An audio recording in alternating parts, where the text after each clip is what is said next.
Bom dia, boa tarde, boa noite. Aqui é o Cineclube Passamão, a galera gabaritada no amadorismo. Agradecer a presença do Diego. Informar a todo mundo que nos acompanha nossas redes sociais, no Instagram, YouTube. Inscreva-se no canal, ative o sininho, curta, comente, compartilhe. Curta nossos podcasts, Amazon Music, Spotify, Google Podcast. Informar que o vídeo a ser analisado contém spoilers, então se você não gosta de spoilers, evite.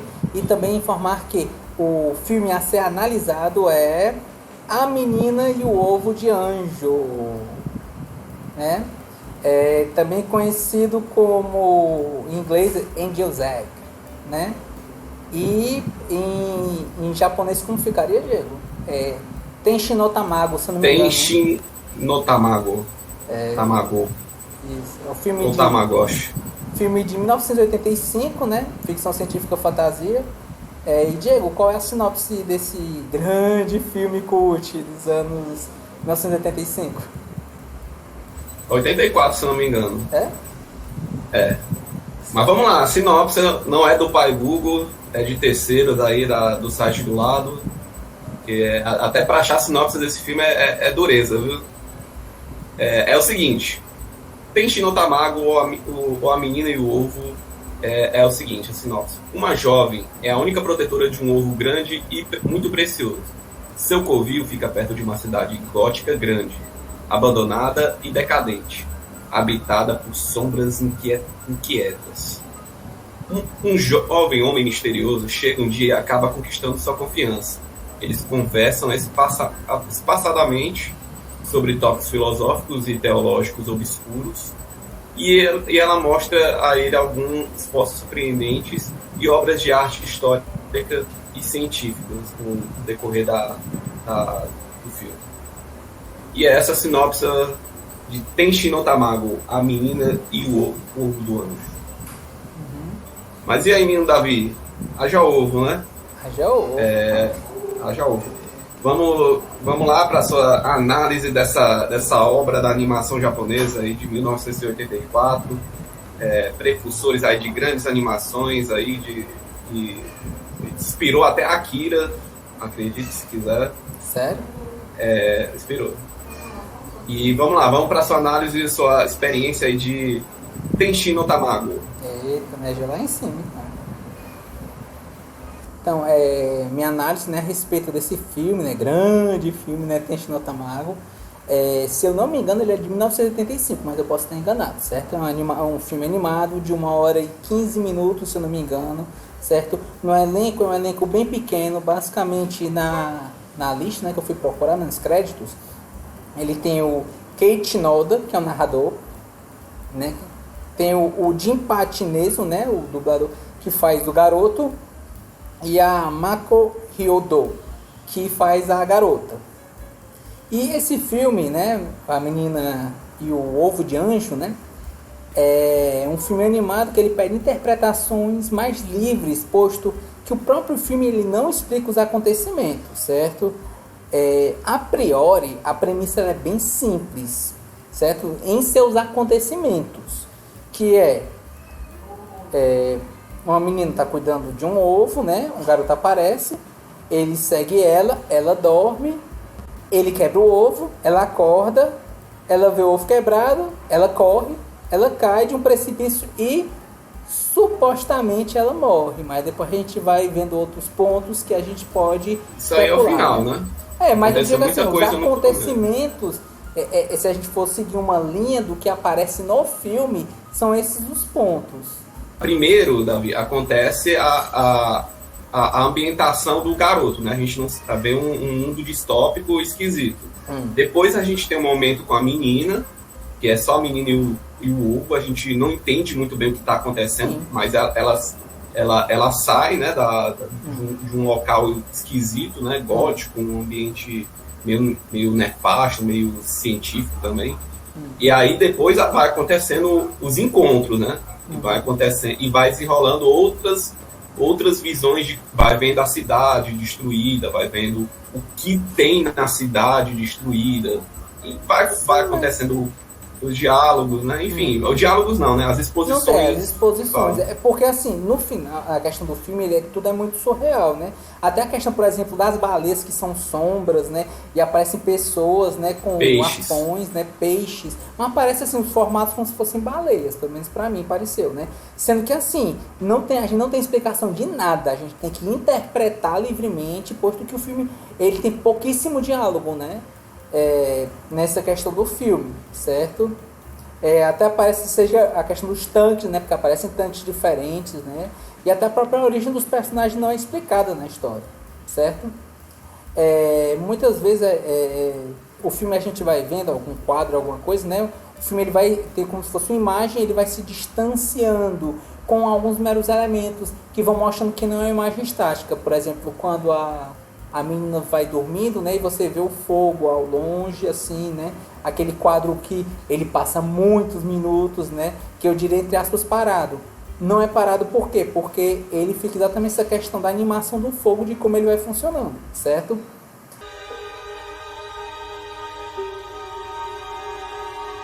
No caso, ele mostra muitos detalhes, né?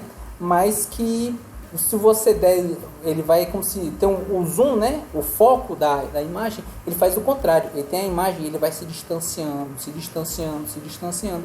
Mas que no fim ele não é quase como um quadro que a gente vai vendo, vai distanciando, mas é que ele não traz novos elementos para a gente poder interpretar o que vai acontecendo, com exceção do final, né? Que ele traz alguns pontos que a gente novamente tem que interpretar, né? Então, outra coisa que eu posso falar do filme, né? É o trabalho que positivo, vamos dizer assim, um trabalho de luz e sombras que é apresentado na animação, né? Principalmente se é a questão que normalmente a menina fica relacionado com algumas das luzes, né? Enquanto que o garoto, às suas costas, você vê muito as sombras que aparecem.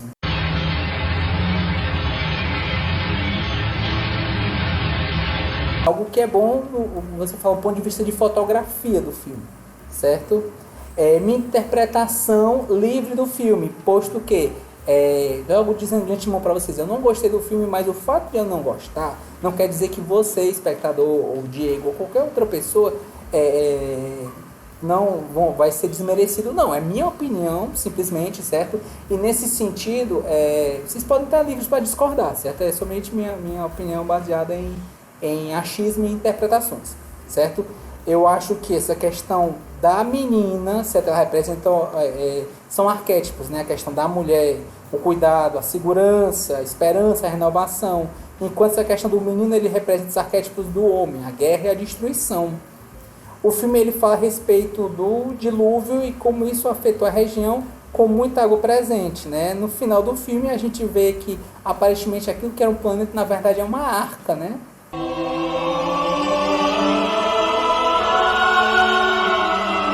E eu também acho que posso trazer elementos, né, que para mim me remeteu o Apocalipse também, né, sobre as pessoas que são levadas, né, são arrebatadas para o paraíso no juízo final. Mas novamente são especulações, certo? Meu sentimento do filme, como disse novamente, foi negativo, né? Não gostei da forma como foi feito, eu esperava mais informações do filme, né? Mas esse é o meu gosto, certo? Não significa que vocês não possam gostar, né? Mas para mim eu achei bem fraco. E por fim vou trazer uma denúncia para esse filme, porque tem muita água ali, muita água desperdiçada. E olha, com tanta gente, até fazer uma menção ao grande Serginho Pereira Nunes, professor, que o cara não tem direito a um copo d'água e a mulher lá com um monte de garrafa vazia, cheia de água, né? Olha aí, cheia de água e ela lá desperdiçando, isso aí é denúncia. Eu digo mais, sabe o que eu acho? Sabe o que é que eu tenho a falar sobre isso, menino Diego? Diga! Doideira! Então, por fim, né? É uma boa palavra para definir o filme, viu? É uma boa palavra. Inclusive, vou mudar aqui, vou deixar essa palavra aqui, porque eu tinha deixado outro, mas vou deixar essa aqui. Minha nota para esse filme é 3, certo? E para mim faltou mais elementos do filme, acho que faltou mais elementos de texto, né? mais elementos para que eu possa tentar definir melhor a história. Eu sei que muitas vezes na interpretação, nas obras asiáticas, né, eles têm grandes analogias, grandes interpretações, né, para eles é muito interessante esse ponto, mas para mim não bateu, certo? Para mim eu não achei interessante, para mim muitas vezes a levada do filme é bem lenta e não me agradou. Mas eu dou 3, por quê? Não dei 0, porque eu acho que a fotografia do filme ela é boa, certo? Não vou desmerecer esse ponto e nesse aspecto eu acho que é bem relevante. E talvez o ponto de talvez você trazer um debate em si a respeito do que pode ser esse filme, mas novamente especulações, posto que o filme ele não traz uma explicação, certo? E minhas palavras para esse filme são menina, interpretações, porque esse é o filme para muitas interpretações, né? E doideira, porque é um filme de muita doideira. Mesmo. É uma viagem surrealista ali, aquele negócio de quando faltam interpretações, o que vem é um sentimento. E meu sentimento para esse filme é que ele é intragável. Sentimento que não dá para beber dessa água, né? Exatamente. Dessa água, desse filme não beberei, mas dessa aqui eu beberei. Beberei agora. Mas e aí, menino Davi, diante de todos esses fatos aí, pontos positivos e negativos, você indica esse filme pra galera? Não. Aí, simples e seco, né? O cinéfilo disse que não é pra assistir, então não assista Tente Não Tamago, baseado no que o Davi disse. Com base no que eu disse, e o não ele tem mais interpretações, uma explicação muito mais clara do que boa parte do filme. Mas se você quiser ver, veja por sua conta e risco. Você acha que, já que tu fala da fotografia, né? Qual cena você acha que ficou marcado pra você positivamente, assim? Uma coisa positiva que você acho que vai lembrar desse filme? Positivamente, olha, positivamente é uma palavra muito forte.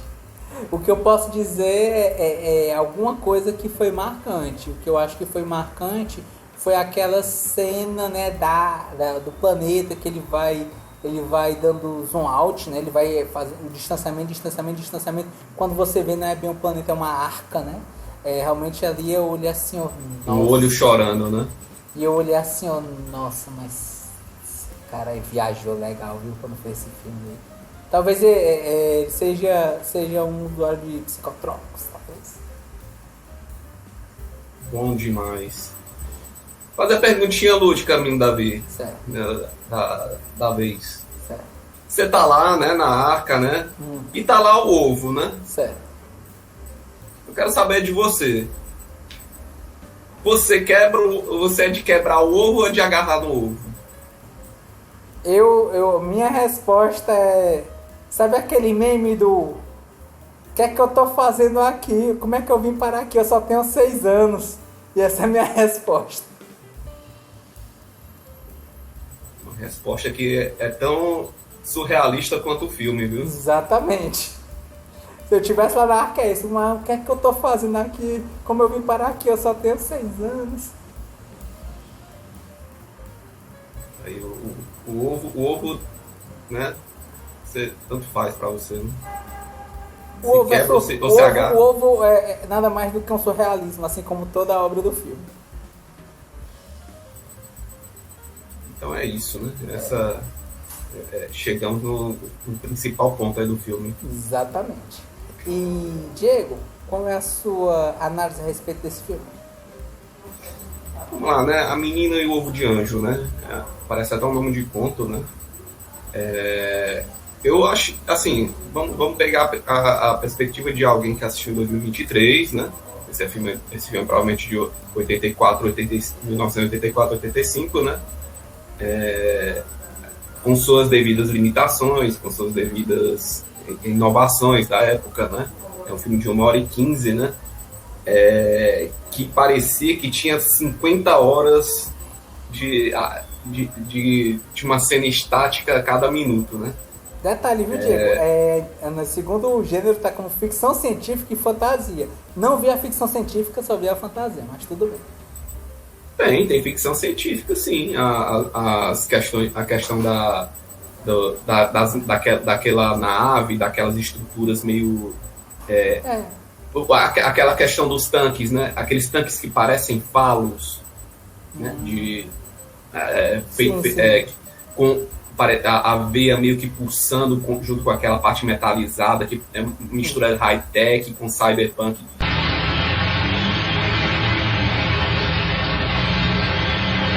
Inclusive, essa é uma das questões que o filme, que Akira se inspira, né?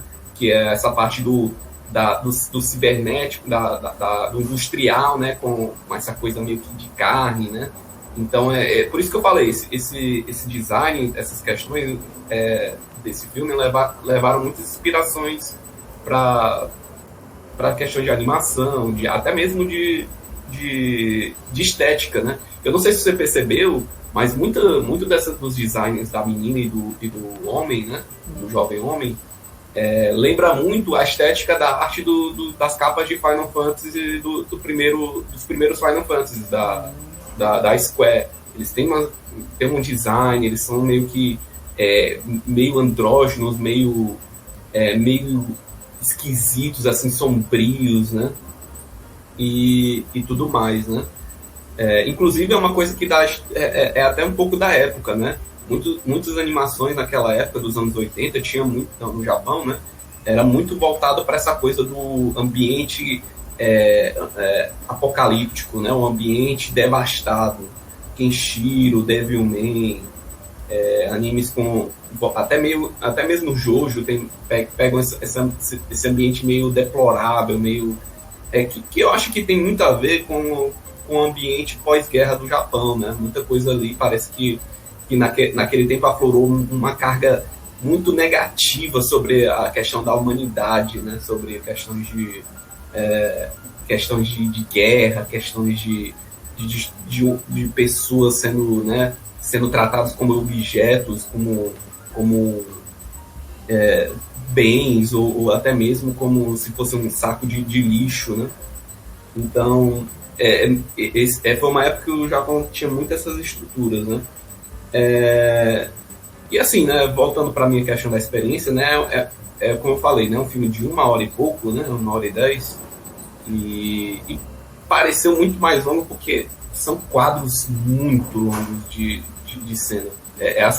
Eu não sei se é uma limitação, se era uma questão do próprio autor de querer fazer de dizer assim, eu quero fazer um filme, mas você para isso aqui sair um filme precisa fazer 1h10. Aí não, vou esticar aqui as cenas para ficar 1h15, né? Aí eu vou esticar aqui as cenas para vender sei lá, pelo menos o videocassete, né? Para poder vender e faturar alguma coisa em cima, ou sei lá, no cinema, né? Enfim, o filme foi um fracasso, né? Na época, né? De bilheteria. Virou um clássico cult, né? Virou um clássico cult porque o filme tem coisas, né? Que, assim, se você abstrair toda essa parte, aquela coisa, né? Esse filme é chato ou é conceitual? Ele quer falar quer trazer um conceito, um sentimento de frustração e você acaba se frustrando e isso atrelado ao filme, né? Então eu acho que tem muito disso, né? Ele quer trazer muito conceito assim de símbolo. O símbolo da menina segurando o ovo como se fosse uma grávida, o símbolo do cara com uma cruz, com uma arma que parece uma cruz, num ambiente que parece um final de um filme apocalíptico, um ambiente gótico, né, que a gente viu até na sinopse, né? Um ambiente meio que parece cyberpunk, mas ao mesmo tempo parece medieval, detalhes de natureza, de uma natureza que parece que era para ser uma coisa viva, mas parece uma coisa morta, não tem vida naquele mundo, parece que tudo está morto. Até se você parar para pensar, até as cenas com a menina parece que ela está morta, assim, em determinados ambientes, né?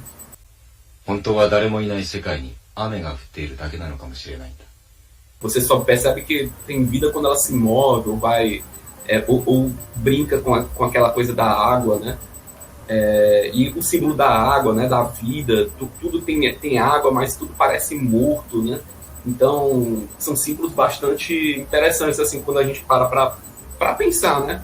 E eu acho que quando o filme quer esticar, assim, as cenas, é porque, como até um colega nosso estava falando, que ele queria que a gente parasse para refletir, né?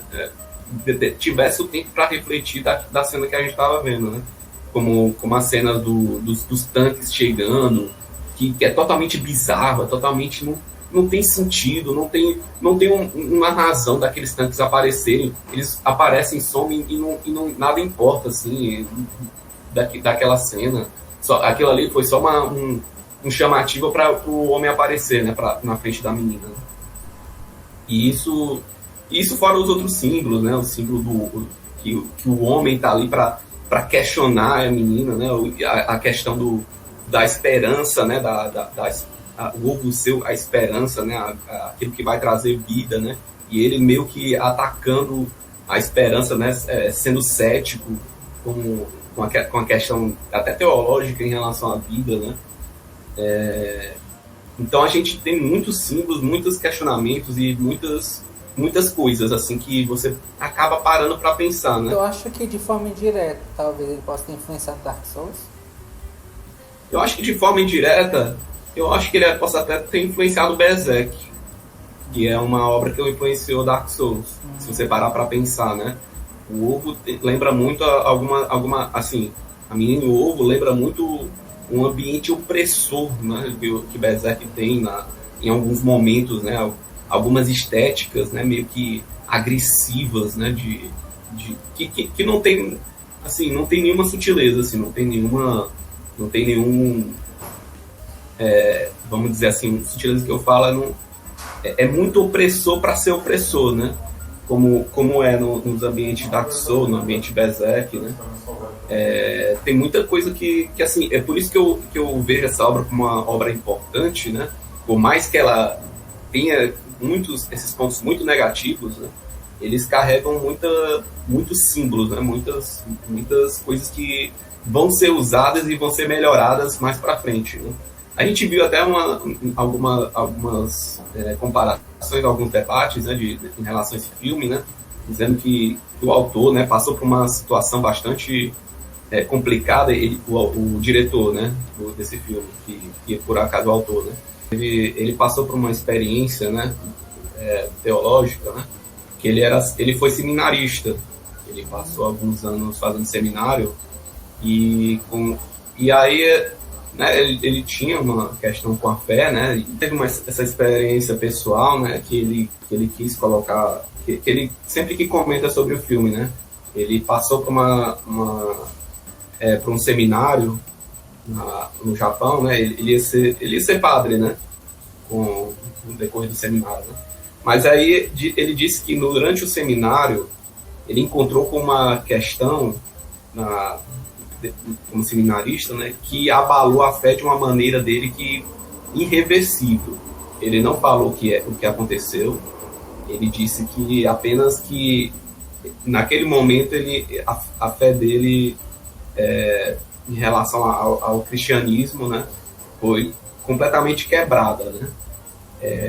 E aí ele, quando ele vai falar sobre esse filme, ele diz: então eu decidi fazer uma obra, né, baseado nessa questão e explorar isso dentro de um filme. Então, é um filme muito pessoal, é muito íntimo. E ele provavelmente ele não quer expor muito o que abalou a fé dele especificamente, né? Mas a gente vê muito essa questão da menina no ovo, da questão do homem com a menina o tempo todo falando: a menina dizendo, o ovo está vivo, eu sinto pulsar quando eu abraço ele. Aí o homem fala: não, você tá apenas sentindo sua respiração. Eu posso sentir ele se mover. Não, é apenas o vento que está fazendo o ovo se mover. Então sempre a gente vê momentos que a menina está agarrada com o ovo, como se fosse a fé dela, né? aquilo fosse um símbolo da fé dela, que nunca iria se quebrar, que ali ia estar a vida, ia estar toda a questão filosófica do cristianismo, né? Então, o símbolo da esperança nos leva a essa questão sempre de a esperança e fé, né? É o símbolo que o filme está querendo sempre propor, né? Em relação a dúvida, né? Em relação o que acontece quando a fé se quebra, né? O que acontece quando você não dá atenção à sua fé, você confia em outros que ao ponto de que vão destruir, né, sua fé.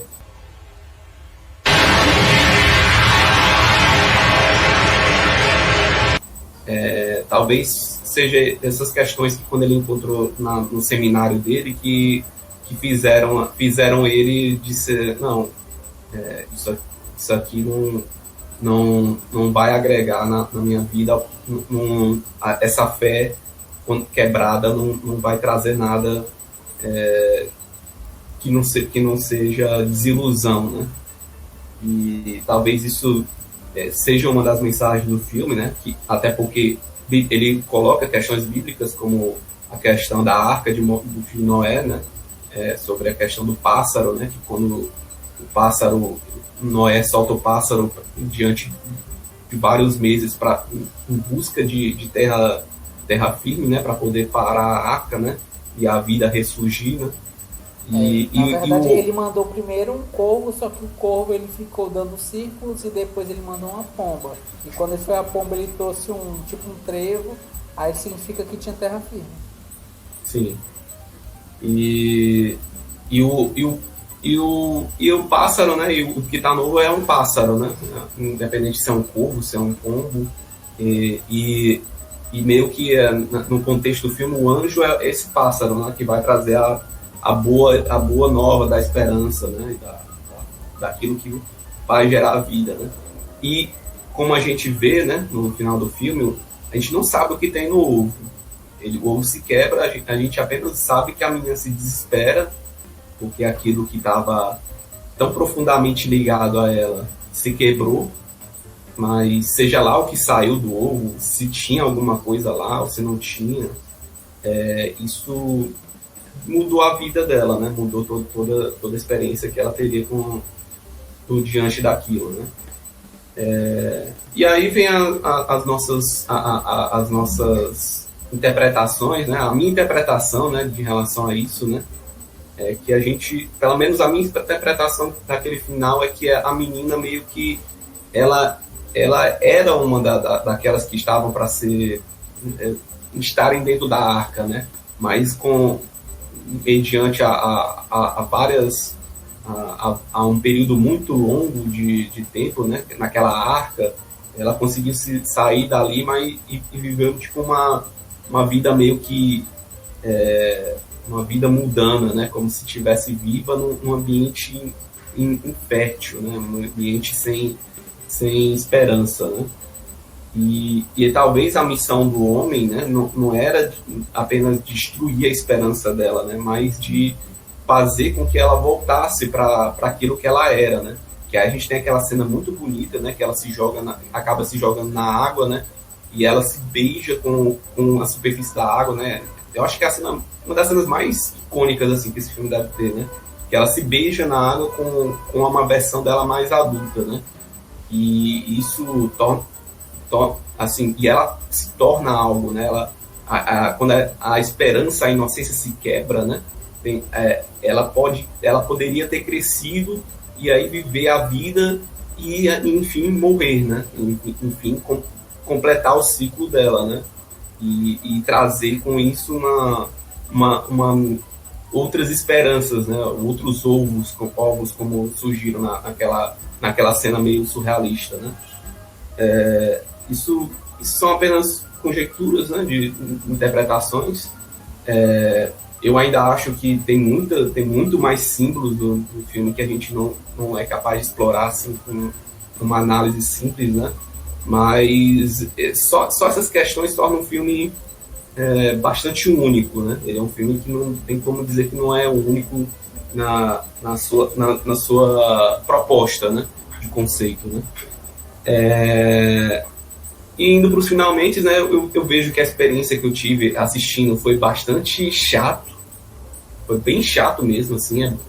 É 1h10, eu pensei, não, vai ser um filme rápido, né? E não foi. 15. 1h15, né? O cara contou até o segundo, se duvidar, né? Eu sofri em cada um deles. Faz parte. E sofrer é uma coisa que você que talvez seja a proposta que o autor quis passar, né?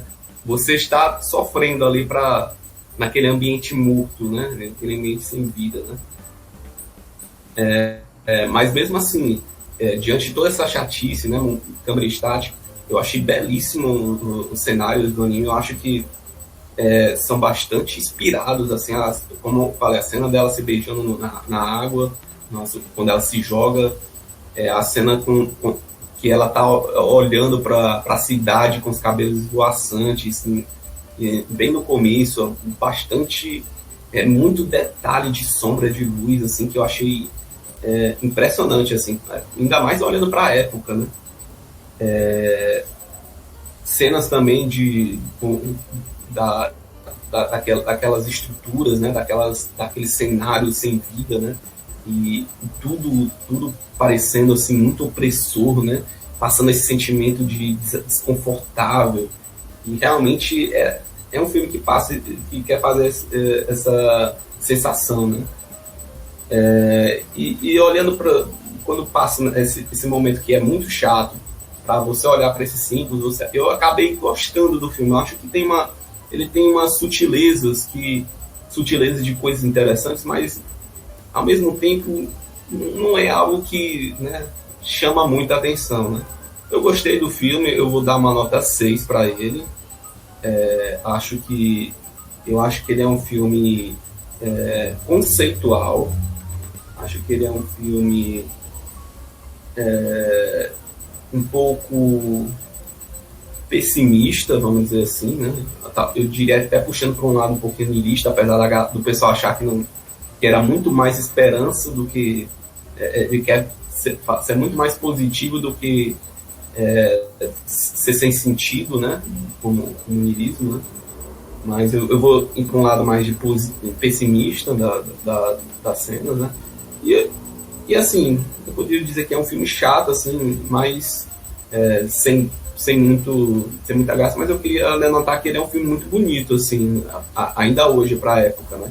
A animação que eu acho que por mais que seja muito estático, muito parado, são cenas bastante icônicas, assim, muito interessantes, assim, para aquela época, né? Então vou fechar essa trilogia das palavras com conceitual, pessimista e bonito. E cenas bonitas, né? Fotografia bonita. Diego, e você indicaria esse filme? Com toda certeza, não. Mas eu posso dizer que eu me lembraria desse filme porque ele tem coisas que eu acho que, para quem assistiu, eu acho que tem coisas que vale a pena nele, né? Para se pensar, né? Para trazer um sentimento, né? Mas para quem, o jovem, para essa geração 2023 aí para frente, não vai. Acho que não é um filme que tem muito o que conversar. Acho que tem muitos outros filmes que abordam religião, né, a esperança e fé de maneiras mais interessantes, né?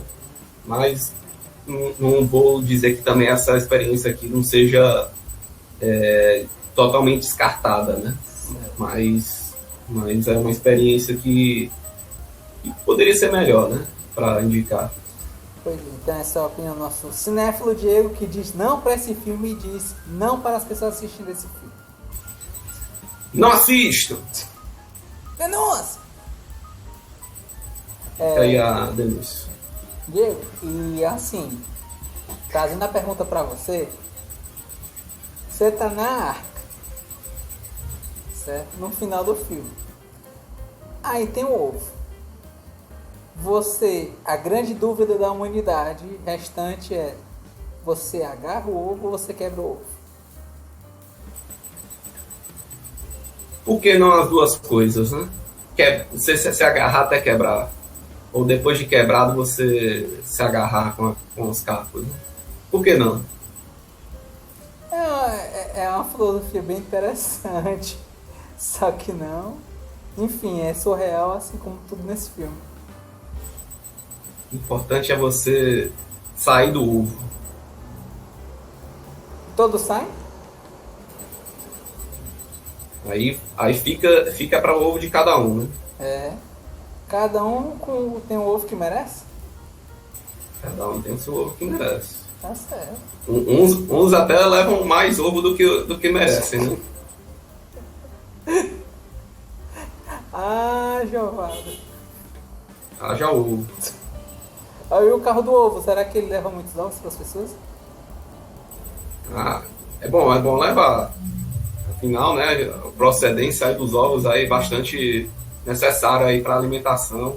Aí. A galera da maromba que o diga, né? É essa aí.